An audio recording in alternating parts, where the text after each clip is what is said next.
In my studio, and I am going to show you how I play with color in the afternoon when I'm looking for something fun to do on these closed-in days. I have some flowers that have been here for a little while and a card a friend made after taking a class with me, and these flowers are looking a little fresh, a little too fresh down here, but this one actually still has a little life to it. So I'm going to use that one today. And this is the one I used a few minutes ago. Oh, that was kind of cool looking when I put that in front of the camera. Okay, so I'm kind of liking that look that I just created that you can see, which was a close-up of the side of the flower. And this was something I made earlier today that just shows color, but not getting so precise in every leaf, but just trying to capture the essence of the flowers and just have some more flow to it.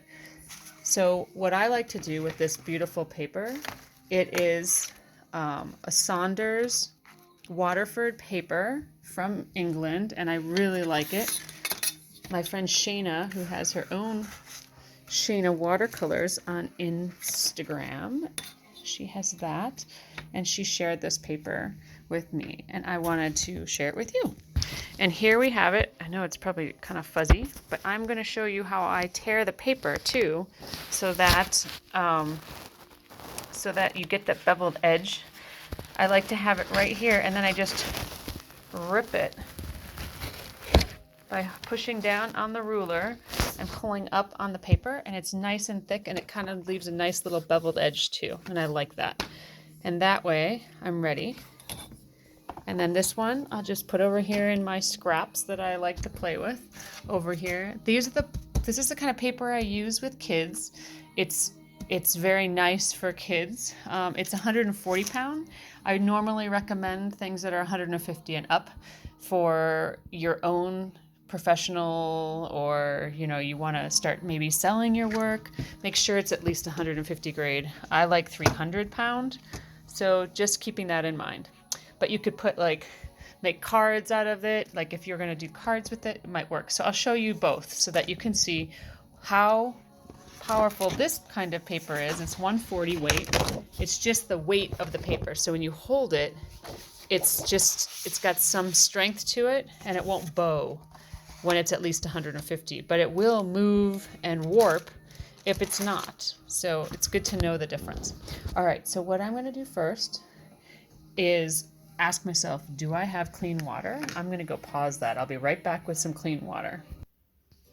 So now I have my clean water, and I'm going to take my brush and make sure it's clean. I love using this is my 10. I believe it's my round brush number 10. I'm just going to clean it, make sure it's totally clean, and then I'm going to get my clean water, and I am going to go for my color that's most like the yellow of my sunflower from my first one, and that is called Hansa Deep Yellow Deep. Hansa Yellow Deep, and I really like that one. So I'm going to go here in my seat, and instead of, when you think about it, I'm working at a slope. I have about a 30 to 40 degree angle on my table. It's my drafting table I got for free on Craigslist. Maybe you can do that as well. And I'm going to turn my flower upside down and let the water come down my page, because I'm going to work with gravity, which I really like to do. So first things first, I've got a very loaded brush of color, and it's much lighter on the very top. Up here, it's much lighter, so I have the light source coming from there, and I'm just going to really load this paintbrush up and kind of emulate the very top row. And then I'm going to not get all the other leaves. I'm going to go for the outline of where they would be. And I might not even use any color there, just water for right now. So that's my flower, and I'm coming down and I'm dripping. And now if you look at that green, you've got two different shades of green, and I'm going to go with a little bit of a yellow green. So I'm going over here, and I've got a mixture of yellow green. It's called cadmium yellow, and I also have it mixed with sap green. So that's what's going on here. And I'm just going to flick my brush because it goes in different directions. And now I'm going to add water to that.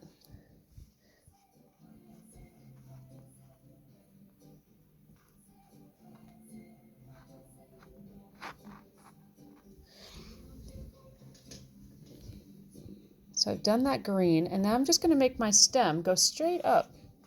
And I'll come back to that one in a little bit. I just want to add some water there, give it a little bit of oomph. And I did pull off a little leaf right here at this little knob because it was dead. Anyway, so I'm going to kind of bring that back in as though it wasn't dead. And what's neat about sunflowers is they have this nice little edge that allows it to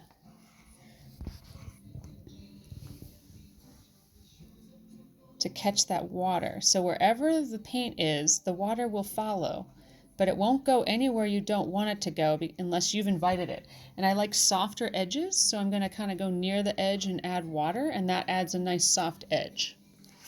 So that's where I'm going now. And then what I'm looking at here, I have my color wheel, and what I'm going to do is look for I'm going to flip it over, and I'm going to go for the complementary color. So if my color is yellow or yellow-orange, I'm going to go across and use blue-violet as my backdrop, just because it'll make it pop more when you use the complementary color. And on my, in my entire palette, I try to keep the composition be, the complementary colors are directly across as much as I could make them so that they go really well with keeping my whole color wheel in line. So I like that. And now I'm going to come in here with some blue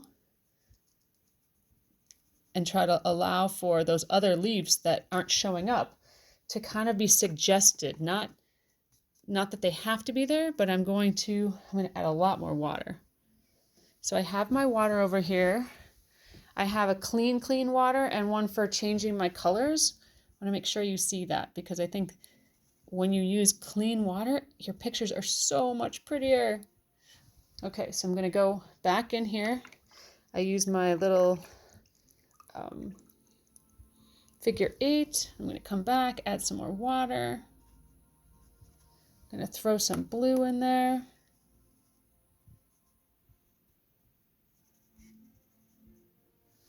And now I'm going to go add some straight on yellow back in and see if I can get more of a pop back here so that it suggests more leaves.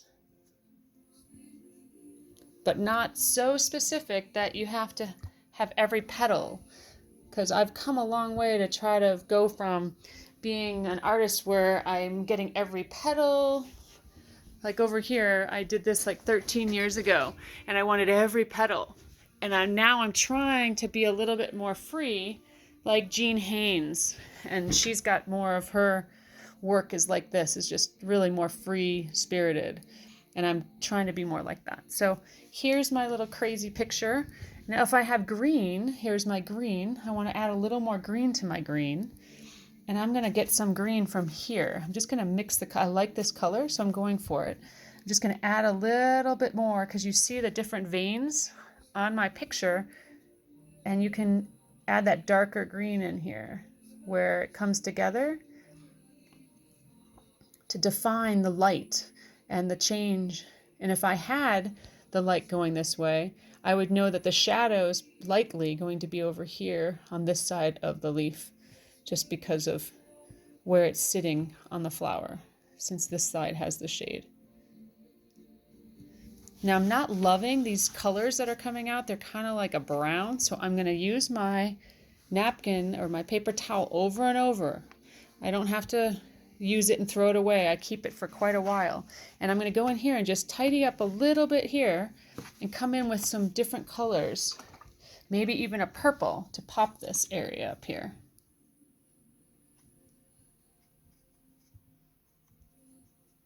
And go all the way down with that purple. Get that diagonal.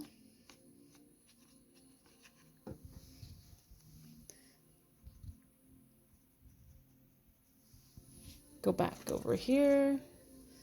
Add more purple, let it play. And I think that's what I'm learning the most, is that the water will do the work if you let it dance on your paper, and your paper is really a nice quality. It'll do a lot, and you just let it go, and you come back to it later. Don't rush it. And something that Jean Haynes says is that it's really important not to overwork your paintings. And I think that that's hard. Once you get going, you're like, oh, I got to do that, and I want to do that. And now I'm looking at it going, do I really need that there? Maybe I just need it a little bit, but not that much. So I've been using my 10 round. Now, like I said, I have several other brushes right over here that I like to use. Now, I might wait, just totally leave this alone and come back, and I'll pause it and come back to it and show you where I put the last pieces in after it dries. And that's kind of fun to do. Okay, so we'll stop there, and I'll come back in a little while and show you what else I can do with that. So I hope you're having a great day, and I hope to share more art with you. Thanks.